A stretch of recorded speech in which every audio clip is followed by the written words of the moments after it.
الحمد للہ وکفیٰ وسلام علی عبادہ الذین اصطفیٰ اما بعد۔ اللہ تعالیٰ کی 3 صفات مبارکہ کا ذکر چل رہا تھا، اور اللہ نے قرآن کریم میں جتنی اپنی صفات کا تذکرہ فرمایا ہے وہ کبھی مفرد آتی ہیں اور کبھی مرکب۔ مفرد کا مطلب یہ ہے کہ اللہ اپنے اسماء گرامی کبھی تو اکیلا سنگل نقل کرتے ہیں۔ ارشاد فرماتے ہیں لوح محفوظ سے ہم تک یہ نقل پہنچتی ہے، اور اللہ کے نام اکیلے اکیلے آتے ہیں۔ الرحمن الرحیم، اللہ کے 2 نام الگ الگ۔ جواد اللہ کا نام اور سنگل اکیلا۔ ملک بالکل الگ یعنی بادشاہ۔ اور کبھی اللہ اپنے ناموں کو مرکب ذکر کرتا ہے، اور مرکب ذکر کا مطلب یہ ہے کہ اللہ اپنے نام کے ساتھ کسی اور چیز کو ملاتا ہے۔ مثلاً یہ فرمایا کہ فالق المصباح، اللہ جو گٹھلی اور بیج کو چیر دیتا ہے۔ عالم الغیب والشہادہ، غیب کو اور جو چیز حاضر ہے ان سب کو جاننے والا۔ فالق الحب والنوى، گٹھلی اور بیج کو چیر دینے والا۔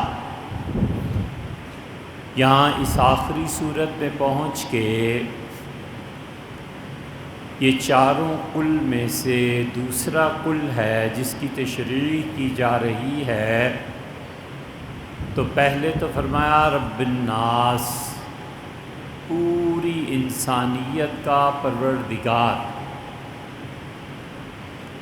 پھر دوسری صفت ذکر فرمائی اور کہا ملک الناس،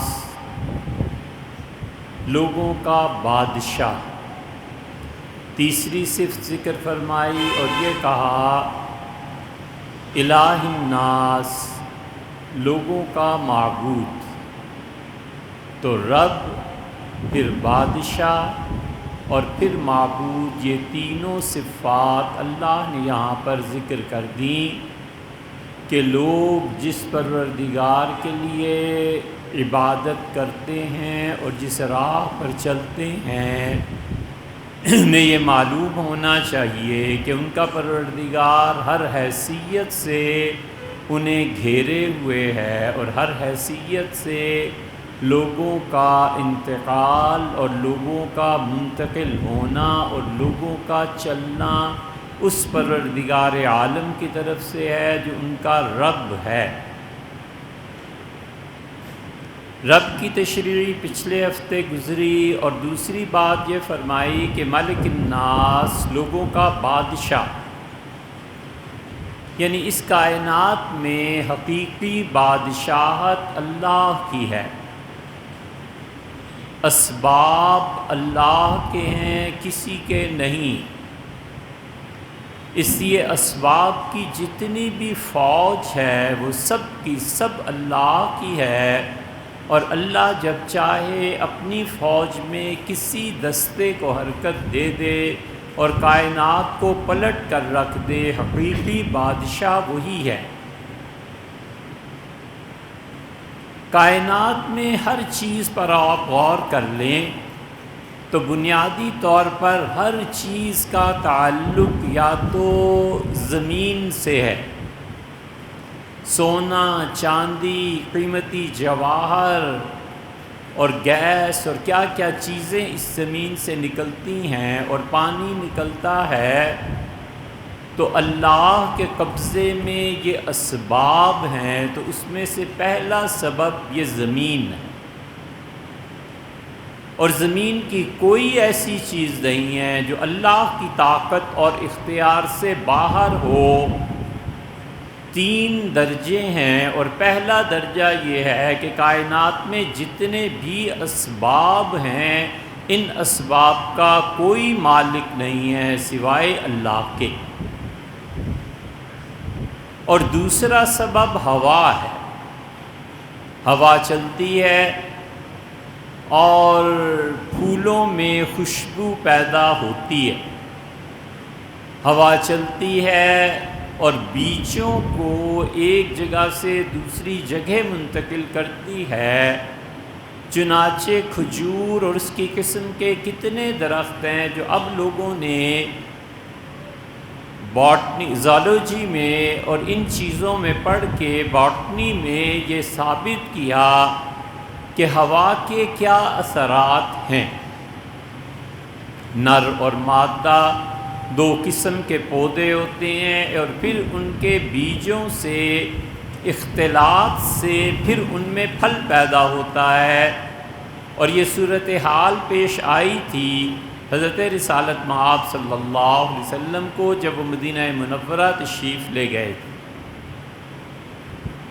دوسرا کائنات کا سبب یہ ہوا ہے، جراثیم اس پہ سفر کرتے ہیں، اس کے ذریعے ہر ذی روح چیز سانس لیتی ہے، یہ ہوا سینکڑوں اور ہزاروں برس چلتی ہے، اور اس کے اثر سے پھر معدنیات بنتی ہیں، مائنز کا کاروبار جو کرتے ہیں، جن بچوں نے جیالوجی پڑھی ہوئی ہوتی ہے وہ جانتے ہیں کہ ہوا کا اور اس زمین پر کتنا اثر ہے، اور اصل میں کیسے رنگوں میں فرق پڑتا ہے اور خوشبو۔ اس کائنات میں تیسرا سبب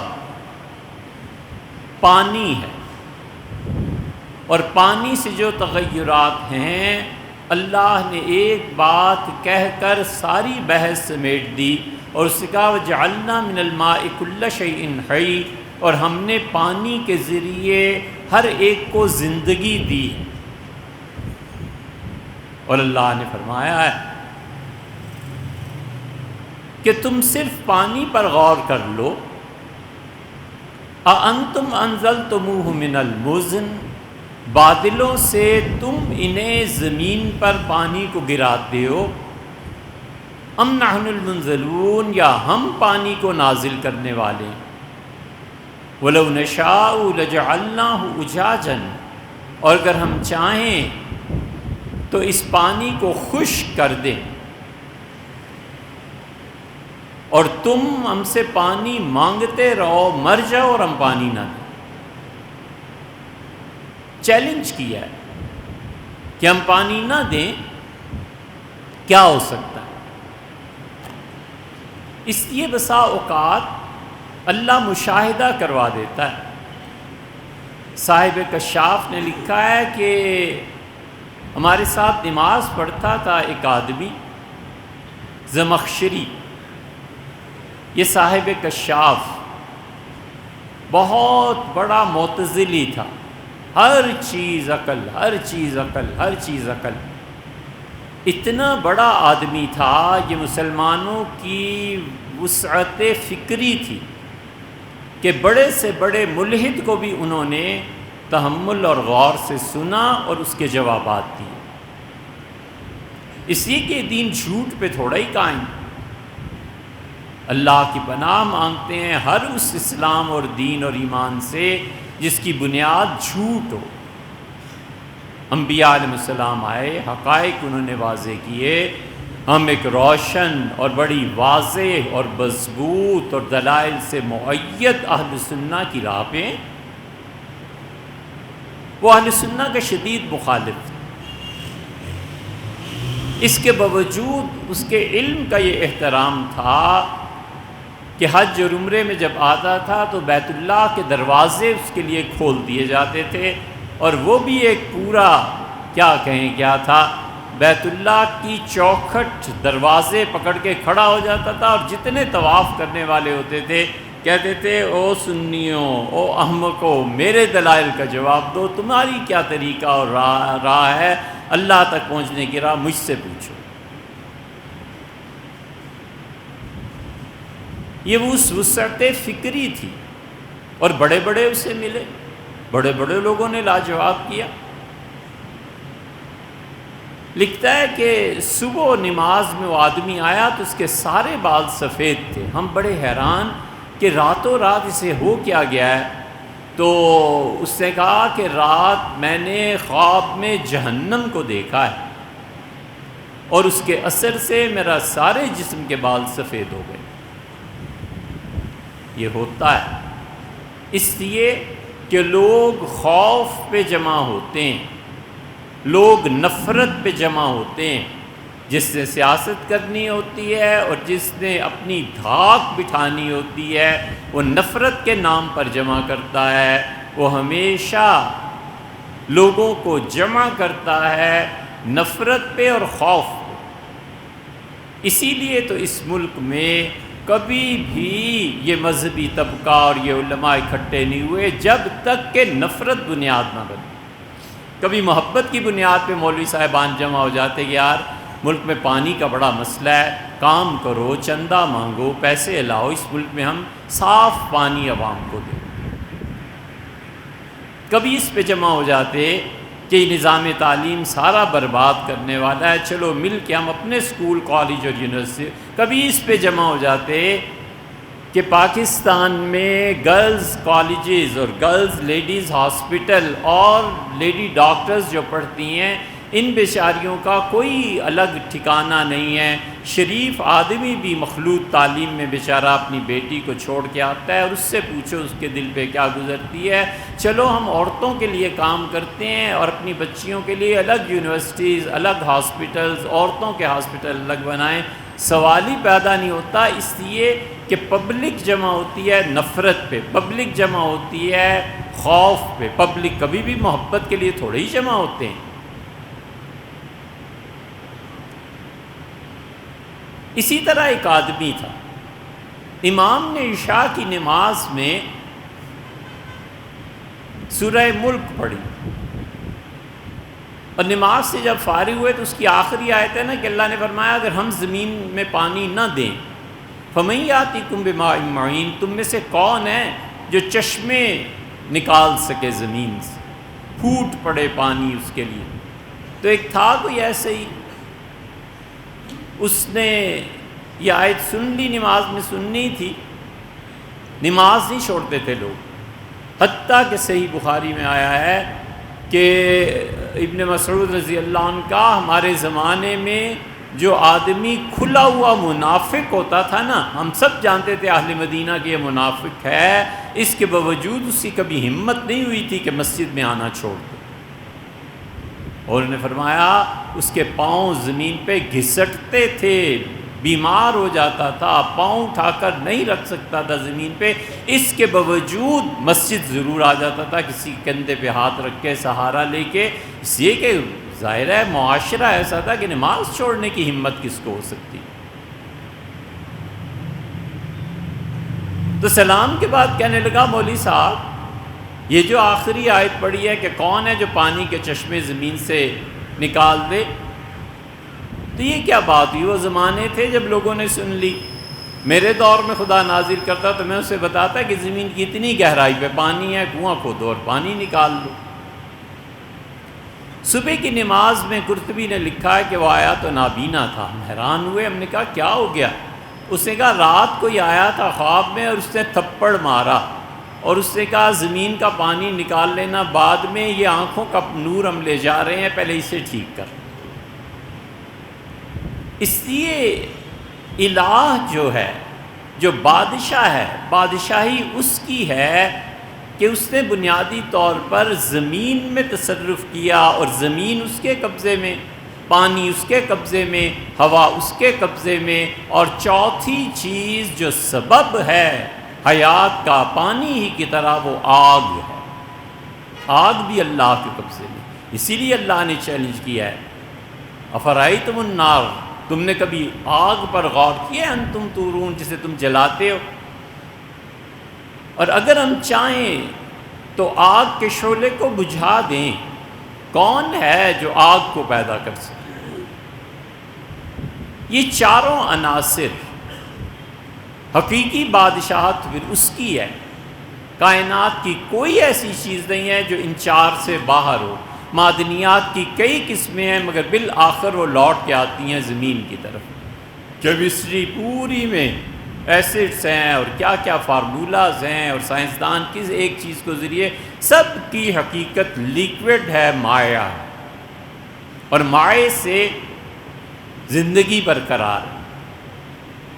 اور سب جہاں زندگی فنا اور پیدا ہوتی ہے آگ، آگ، پانی، مٹی اور ہوا، ان چار عناصر سے ساری کائنات مرکب ہے، اور چاروں پر حقیقی حکمرانی اللہ کی ہے۔ اسے وہ کہتا ہے کہ رب بھی ہوں اور بادشاہ بھی ہوں، اور کوئی ایک چیز بھی نہیں ہے جو انسان کے اختیار میں اب بھی ہو۔ اب بھی آگ خود بخود پیدا نہیں ہوتی، وہ انہی اسباب اور وسائل سے ہے، اسی لیے آج تک حیات پیدا نہیں ہو سکی، اور دجال جب آئے گا تو زندگی پیدا کرے گا جس کی بنا پر لوگ اسے خدا سمجھیں گے۔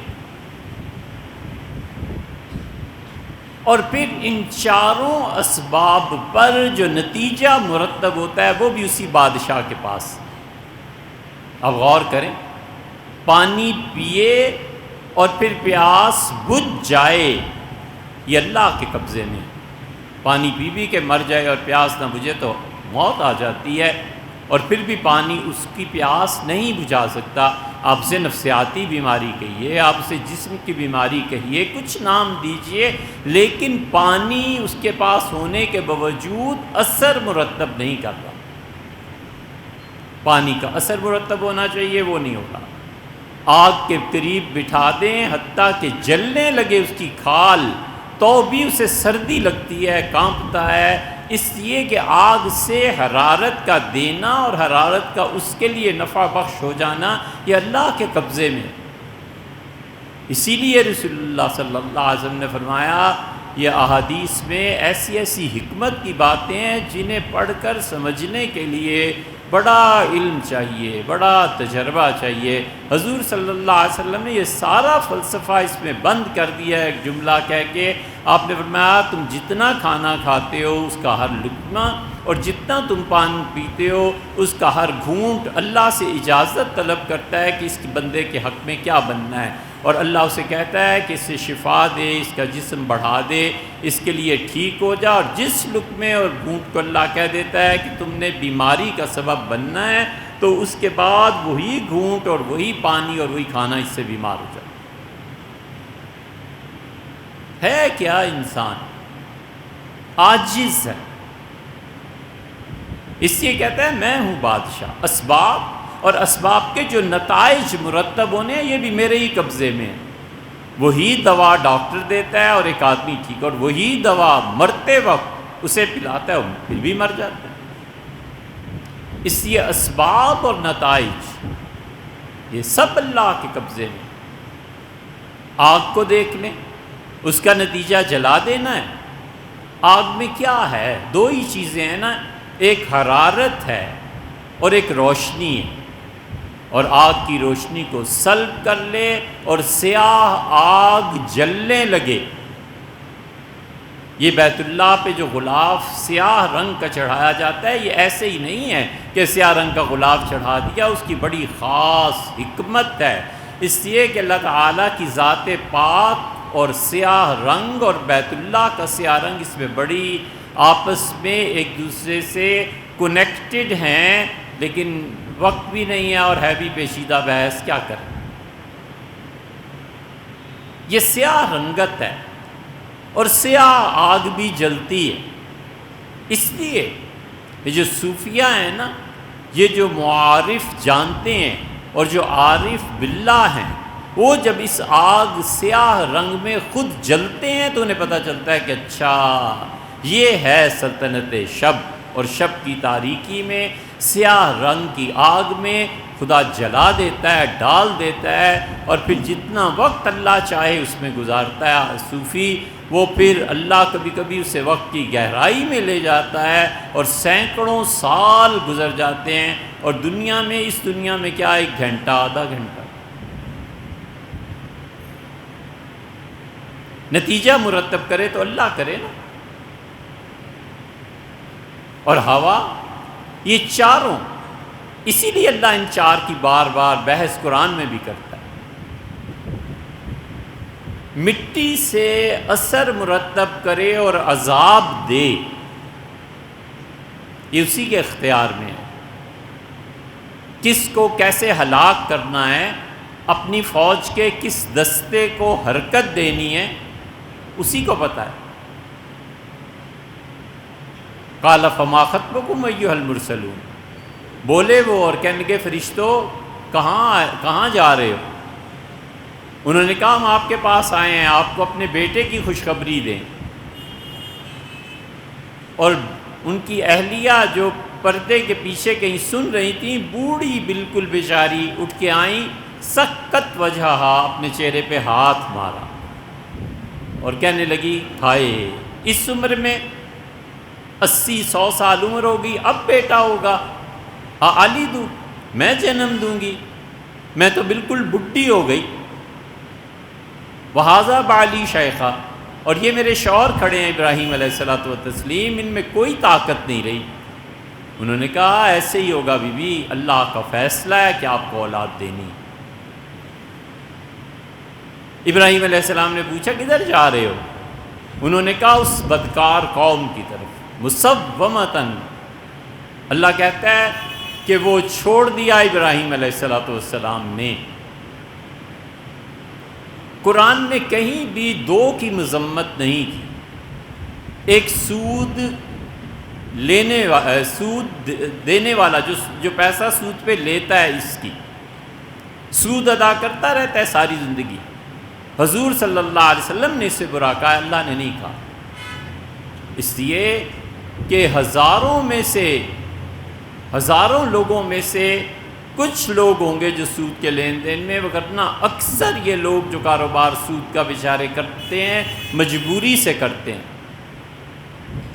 اور اسی طرح جن بچوں کے ساتھ یہ فعل کیا جاتا ہے انہیں بھی قرآن نے برا نہیں کہا، کیونکہ وہ پیسہ چاہیے ہوتا ہے۔ بے حیائی وہ ہوتی ہے جس کے ساتھ ہوتی ہے معاذ اللہ، لیکن وہ جو اپنے ساتھ اس حرکت کی اجازت دے رہا ہے اس کی مجبوریاں ہیں، کہاں جائے، مر جائے، کدھر سے پیسہ لائے؟ انہوں نے پوچھا کہاں؟ ان کا اس قوم کی طرف، مسومۃ عند ربک۔ حضرت ابراہیم علیہ السلام نے چھوڑ دیا فرشتوں کو، اللہ کہتا ہے میرے سامنے بیٹھ گئے، یجادلنا فی قوم لوط، اور اس مجرم قوم کے بارے میں اللہ کہتا ہے مجھ سے جھگڑنے لگے کہ چھوڑ دے، ان گناہ گاروں کو سزا نہ دے، نہ، حد ہو گئی۔ اللہ کے حکم کے سامنے انبیاء علیہ السلام کی گھگی طاری ہو جاتی ہے۔ حضور صلی اللہ علیہ وسلم معراج میں گئے تھے تو حیران رہ گئے، جبریل امین کے ساتھ جب واپس آ رہے تھے تو آپ نے فرمایا جبریل یہ کون اونچا اونچا بول رہا ہے، اللہ کی بارگاہ میں آواز اونچی؟ تو جبریل ہنسے اور انہوں نے کہا حضرت یہ موسیٰ علیہ السلام ہے اور اللہ نے انہیں اجازت دی ہے کہ میرے سامنے جو آئے کہو۔ یجادلنا فی قوم، ہم سے جھگڑنے لگے اور کہنے لگے اللہ چھوڑ دے، ان گناہ گاروں کو معاف فرما دے۔ ہم نے کہا ابراہیم عارض عن ھذا، چھوڑ دو اس موضوع کو، کیا محبت، عارض عن ھذا، چھوڑ دو اس بات، مسومۃ عند ربک، تیرے پروردگار نے کنکر، مٹی ہے نا، مسومۃ عند ربک، تیرے پروردگار نے نام لکھ دیا ہے کہ کس کس کو یہ کنکر پڑے گا اور اس کی تباہی پھر جائے گی، ایک ایک بدکار کا نام لکھا ہے، فرشتے اسی کو ماریں گے جو۔ للمسرفین، حد ہو گئی، حد سے بڑھ گئے۔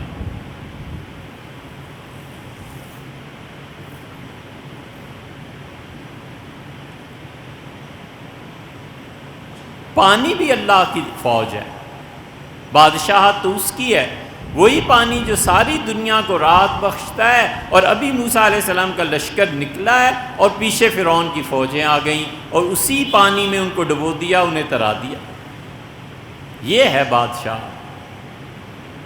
آگ کا عذاب بھی ایسے ہی ہے، وہی آگ جو جلاتی ہے۔ حضرت ابراہیم علیہ السلام کا معاملہ آیا تو اسے کہا کہ بردم و سلامہ، ٹھنڈی ہو جا، لیکن اتنی ٹھنڈی نہیں ہے کہ ابراہیم علیہ السلام کو کچھ ہو جائے، سلامتی کے ساتھ اس درجے میں چلی جا جس درجے میں انسان کو نقصان نہیں پہنچتا۔ یہ اللہ نے استعمال کیا، ہوا کو اللہ نے استعمال کیا۔ 7 لیال و 8 ایام، 7 دن اور 8 راتیں ہم نے ہوائیں چلا دی۔ ہم نے کہا کہ جدھر سے تم گزرو گی نا، کوئی نام و نشان نہیں چھوڑنا۔ اور وہ ہوائیں چلنا شروع ہوئیں اور 7 دن اور 8 راتوں نے بالکل بڑی بڑی عمارتوں کو اور پہاڑوں کو اور انسانوں کو، کس چیز کو نہیں مٹی میں ملا دی۔ یہ چاروں چیزوں کا پروردگار وہ کہتا ہے میں ہی ہوں، اور چاروں پہ جو اثرات مرتب کرنے ہیں وہ بھی میں ہی ہوں۔ اس لیے اللہ کی توحید کے جتنے یہ صوفی قائل ہوئے ہیں نا، کوئی نہیں ہوا۔ یہ فقہا، یہ علم کلام کے ماہرین، ابو منصور ماتریدی اور ابو الحسن اشعری اور ان کے سارے گروہ رحمہم اللہ، توحید کے اس درجے پر پہنچے ہیں جو صوفیہ بتاتے ہیں۔ صوفی کی توحید بہت آگے کی توحید، اتنے موحد ہیں۔ اسی لیے ابن عربی اور شاہ ولی اللہ اور حضرت مجدد رحمہم اللہ یہ سارے کہیں بٹوین دا لائنز، بین السطور، کہیں بالکل صاف لکھتے ہیں، اور وہ کہتے ہیں کہ یہ کہنا کہ دوا سے شفا ملتی ہے، ہم اسے بھی شرک سمجھتے ہیں۔ اور پھر وہ کہتے ہیں دوا سے واقعی شفا ملتی ہے، لیکن عقیدہ یہ نہیں ہے۔ عقیدہ یہ ہے کہ دوا میں اللہ نے تاثیر رکھی ہوگی تو شفا ملے گی۔ میرے لیے اللہ نے شفا نہیں رکھی تو یہ گولی بذات خود نہ میری زندگی بچا سکتی ہے نہ موت دے سکتی۔ عرف عام میں ہوتا ہے کہ بادل برسے اور فصل اگی، ہم مجازی طور پر نتیجہ اور سبب اس کے درمیان رابطہ پیدا کرتے ہیں۔ اس کی شادی ہوئی اور اتنے عرصے کے بعد بچے نے جنم لیا یا بچہ پیدا ہوا، یہ اسباب اور اس کے نتیجے میں ہم ربط پیدا کرتے ہیں۔ وگرنہ اللہ نہ چاہے تو کچھ نہیں ہو سکتا۔ اس کے جلال، اس کی ہیبت، اس کی عظمت، اس کی بادشاہت، مر جائیں لوگ اللہ اگر انہیں زندگی نہ دے۔ ہمت نہیں ہو سکتی کہ اس ذات پاک کی تجلیات، رویت نہیں، تجلی، اس کا سامنا انسان کا دل کر سکے۔ ایسی تجلی ڈالتا ہے کہ آدمی اپنی جان سے گزر جاتا ہے، مر جاتا ہے، وہ حوصلہ نہیں۔ اسی لیے تو اللہ کہتا ہے لو انزلنا ھذا القرآن علی جبل، اگر اس قرآن کو ہم پہاڑ پہ نازل کرتے نا، لرأیتہ خاشعا متصدعا، تو دیکھتا پہاڑ ٹکڑے ٹکڑے ہو جاتا، ریزہ ریزہ پہاڑ کا ہو جاتا اللہ کے خوف سے۔ تو بادشاہت تو اس کی ہے، چاروں عناصر اس کے قبضے میں، اور پھر اس پہ اسباب کیا مرتب کرنے ہیں یہ بھی اسی کے قبضے میں۔ تو رہ کون گیا پھر پیچھے؟ بس نام ہی ہے، یہ اس کی حکومت ہے اور اس کی حکومت ہے اور یہ اس کی بادشاہی ہے اور وہ اس کی بادشاہی ہے۔ کوئی چیز نہیں ہے سوائے اس کے کہ اللہ کی قدرت ہے اور اللہ کے اپنے فیصلے ہیں۔ اسی لیے تورات کو اگر آپ پڑھیں تو اللہ کا فیصلہ تھا یہودیوں کے متعلق کہ اگر تم فرما بردار رہو گے تو فلسطین تمہارا، اور میری نافرمانی کرو گے فلسطین چھن جائے گی۔ بڑی حکمت ہے اس مسجد اقصیٰ میں، یہ ابھی جنگ ہوئی ہے نا کچھ عرصہ پہلے بھی وہاں، بڑی حکمت ہے۔ یہ بیت اللہ کے ساتھ بھی ہوتا، اور مسلمانوں کو بھی خدا کہہ دیتا کہ اگر فرما بردار رہو گے تو بیت اللہ تمہارا وگرنہ کسی اور کا، لیکن وہاں اللہ نے اس لیے نہیں کہا کہ کائنات میں یہ آخری دین ہے اسلام اور اس کی پوری وابستگی بیت اللہ سے ہے، لیکن غالباً اللہ نے اپنی بات بدلی نہیں کہ اگر مسلمان خدا کے نافرمان ہوں گے تو فلسطین سے چھین لیا جائے گا، اور اگر فرما بردار ہوں گے تو فلسطین ہم انہیں واپس لوٹا دیں گے۔ یہودیوں کو یہ کہا تھا، اور شاید اب تک تو ہمارے ساتھ سلسلہ ہے کہ تم ٹھیک ہو جاؤ دے دیں گے، تم نہیں ٹھیک ہوگے، کیونکہ دو ہی زمینیں اللہ نے دنیا میں چنی ہیں، پہلے بیت المقدس کو چنا تھا، اور ابراہیم علیہ السلام کے بیٹے اسحاق، اور پھر یعقوب، اور پھر یعقوب کی اولاد یوسف، اور ان سب لوگوں کو اللہ نے وہاں پہ آباد کیا علیہ السلام، اور کہا کہ بیت المقدس میری چنی ہوئی زمین ہے، اس زمین سے مجھے بڑا تعلق ہے۔ اور اسحاق علیہ السلام نے کنواں کھدوایا، یا یعقوب علیہ السلام نے، یہودیوں کے ہاں دونوں روایت ہیں، ادھر زمزم دیا تو ادھر بھی کنواں دیا، ادھر ملتزم دیا کہ بیت اللہ میں آؤ، یہ ملتزم ہے، میری مقدس پاک جگہ ہے، تمہاری سنیں گے یہاں، اسی طرح وہاں بھی ایک دیوار دے دی کہ یہاں آؤ اور مانگو۔ یہودی اس دیوار پہ جا کے ایسے ہی روتے اور گریہ وزاری کرتے ہیں جیسے مسلمان بیت اللہ۔ یہاں بھی ذبح تھا، وہاں بھی ذبح تھا۔ اللہ نے پانی کے ساتھ مقدس مقامات کو جوڑ دیا۔ جہاں خدا مہربانی کرتا ہے، ان صوفیوں کو دیکھو، یہ کسی نہ کسی دریا، ندی، چشمے کے کنارے جا کے بیٹھ جاتے ہیں، اس لیے کہ پانی اللہ کی معرفت میں اضافہ کرتا ہے۔ یہ سب چیزیں خیال ہے، غلط ہو، ممکن ہے لیکن کبھی کبھی خیال یہ آتا ہے کہ فلسطین کو خدا نے جوڑ دیا ہے اس کے ساتھ کہ یہودی ہوں یا عیسائی ہوں یا کوئی بھی ہو، اگر کوئی فرما بردار ہوں گے ہم دے دیں گے، نہیں ہوں گے تو فلسطین اس سے چھین لیا جائے گا۔ اور شاید اب جو چھنا ہے تو یہ سیدنا مسیح علیہ السلام کے آنے کے بعد ہی کچھ ہو سکے، اس سے پہلے تو بظاہر کچھ توقع نہیں۔ تو یہ ہے جسے کہتا ہے کہ ملک الناس، لوگوں کا بادشاہ۔ اس لیے اللہ کی بادشاہت پر جب نظر رہے تو بندہ اس کا فقیر ہی رہتا ہے، کہتا ہے اینٹیں آپ نہیں دینی ہیں، میری کیا مجال ہے، اور عمارت بھی آپ نہیں تعمیر کروانی ہے، میرے پاس پیسہ ہے یا نہیں ہے، مسئلہ یہ نہیں ہے، مسئلہ یہ ہے کہ میں حاضر ہوں مانگنے کے لیے۔ نظر ان اسباب پہ چلی جاتی ہے جو اس کے قبضے میں۔ ترکوں کا آخری زمانہ تھا تو انہوں نے بغاوت اور سرکشی ختم کرنے کے لیے ایک جرنیل کو بھیجا دمشق میں، جنرل اسماعیل تھے عثمانی، تو اس نے قتل عام کیا، بہت کچھ کیا۔ ظہر کی نماز پڑھنے کے لیے گئے جب جنرل اسماعیل تو ایک بزرگ تھے، اسے بتایا گیا کہ جنرل صاحب یہ اصل ہے سارے دمشق کا، یہ اشارہ کر دے تو بغاوت ہو جائے اور یہ اشارہ کر دے تو لوگ جان قربان کر دیں، یہ اتنی محور اور مرکزی شخصیت۔